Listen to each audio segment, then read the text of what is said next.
Thank you, Doug. Thank you, everyone. It's a pleasure and an honor to have served all of you for the last 8 years on the council. I appreciate your support. I've appreciated your votes and great friendships that I've made along the way with this group. I want to first of all congratulate the other 5 candidates who made it through the primary. It's not a very easy task to run for council, but I'd also like to congratulate John Hoppy for his landslide victory in the primary of the Airport Authority. Matter of fact, rumor was started over there that with that landslide victory, he's considering a mayoral run in 2 years. But I got to tell you that there are 5 candidates for city council besides myself that have some extremely great ideas on how to move Lincoln forward. But in these tough times, experience is what's going to count. In my 8 years, one of the very first years, when you're plopped down a several hundred-page budget book and you have more expenditures than you have revenue coming in, the tough, difficult times really begin. You're forced with facing friends and constituents that are asking you to support their programs, even though you know there's not enough budget money there to do it. And I've done those 8 budgets now. They've come to 8 budgets, and not one time have I recommended a property tax increase in order to balance that budget. When I first came on the council in 2001, impact fees were being discussed.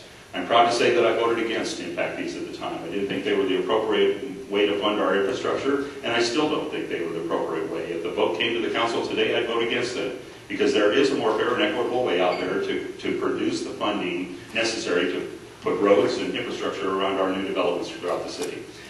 One of the things that I always look at when I look at experience as well is the fact that shortly, well, it's about 4 years or so ago now, when you're talking about economic development and bringing great jobs to our community. About 4 years ago, the Lincoln Chamber of Commerce was requested that, or was told that there was going to be a site selection committee in the city of Lincoln looking at corporate sites. They had no idea where this corporate selection committee was coming from or what group they were with. But they, in fact, did put together a small group of individuals, and I'm proud to say that I was one of only 2 city council members that was invited to sit down and visit with those site selectors.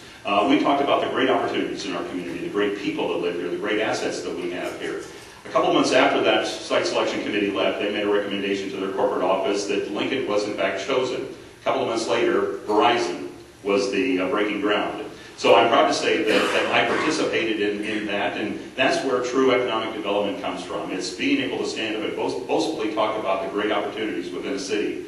Shortly after that, actually just a couple of years ago, Mayor Beitler introduced an idea that he was moving forward, or wanted to move forward on an idea where he would help stimulate our housing economy by producing some money that would be given away to new housing starts.